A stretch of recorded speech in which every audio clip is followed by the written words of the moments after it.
تاجو دا کورا پتیکو باندې وستا او هغه ورځ تا غیرت چاته چې تا د شمروزي سره سودا کوله بدر صاحب خو یو داسې ستوری وګڼه چې د چا خبره وایي چې نور په ګوته نه پټېږي هغه ټولې دنیا ته پته ده د هغه د فن هم پته ده د هغه د کرکټر موږ ته پته ده ډېر ښایسته کرکټر والا انسان و ډېر ښایسته اخلاق یې الله دې وبخي وکړه دلبره څوک به مو ګوري نو څه به وشي پرېږده صاحب سره ما کار نه دی کړی ما 25 سال د هغه نه غاړه خوړلې دی وروره 25 سال مېړنۍ خوره ته وایه ګلیا ستاسو غوندې لوفرانو مېړني کله نه دي خپل کړي تاجو زما سره د شمروزي امانت دی په فن او په هنر باندې په دواړه مخه ښکل شوم په شکل باندې دومره مزیدار نه یم فیره السلام علیکم ورحمت الله وبرکاته قدرمنو مراد علي کاټلنګ ما د فرواز ټي وی لخوا او نن موجود ما په پیښور کې چرته چې زموږ د خدای بخلي بدر منیر صاحب 15مه برسي ده په دې برسه کې مختلف قسم سیاسي سماجی او د شوبز شخصیاتو په ګڼ تعداد سره شرکت وکړو په شوبز شخصیاتو کې زموږ سینیر هنرمندان جمیل بابر صاحب امان صاحب چې هر کال د بدر صاحب په برسه کې شرکت کوي دا ځل هم حزب روایت په دې پروګرام کې شرکت وکړو د دې نه علاوه ګل خان صاحب شیر خان صاحب د بدر منیر صاحب زوی سید منیر صاحب او نور ډیر سینیر او جونیئر هنرمندانو په دې پروګرام کې شرکت وکړو او مشرانو په خپل تقریرونو کې د بدر صاحب په خدماتو باندې رڼا واچوله او ته خیرج تحسین پیش کو او د هغوی د مغفرت لپاره دعاګانې وکړي قدرمنو د بدر صاحب 15مه برسي د پیښور کې شروع ده دای کې ډیر تکړه د پښتو فلم انډستری ډیر سینیر خلک راغلي جمیل بابر صاحب زموږ سره ولاړ دي سره ډیر زیات کار کړي ډیر زیات یادونه دي دوی سره سرجی صاحب وای د بدر صاحب حواله سره بدر صاحب خو یو داسې ستوری وګڼه چې د چا خبره وایي چې نور په ګوته نه پټېږي هغه ټولې دنیا ته پته ده د هغه د فن هم پته ده د هغه د کرکټر موږ ته پته ده ډېر ښایسته کرکټر والا انسان و ډېر ښایسته اخلاق یې الله دې وبخي خو یو افسوس کوم خلک اکثر وایي چې یاره یو بنده لاړو نو انډسټري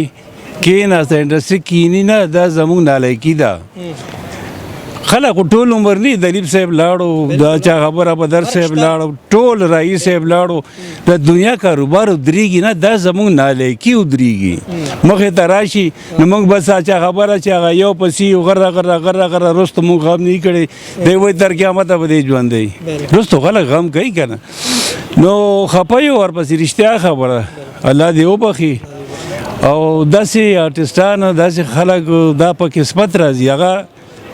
دا خدای پاک سپیشل جوړ کړي خلک دي دا د چا خبره نه په محنت کیږي نه په زور زیاتی نه په پیسو په هیڅ هم نه دا پیدایشي فنکارانی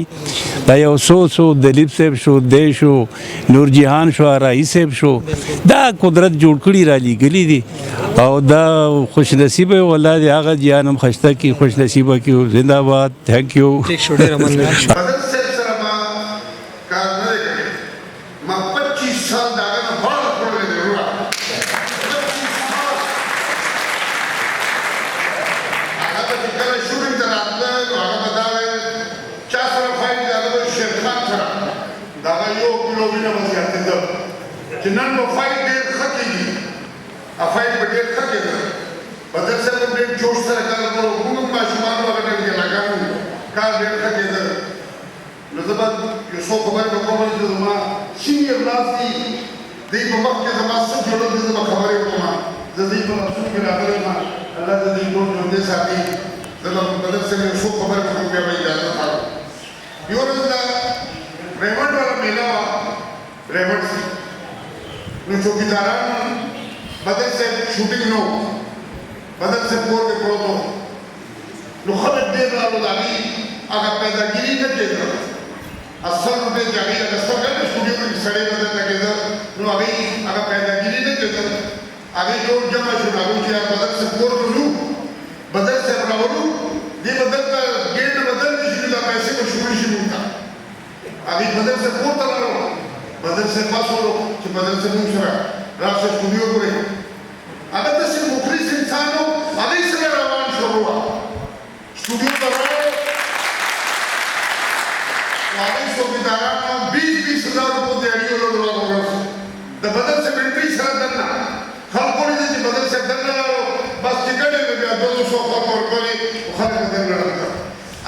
مخلص انسان داسې ښه انسان هر سړي لپاره هغه به ډېر ښه سوچ وکړو هر سړي لپاره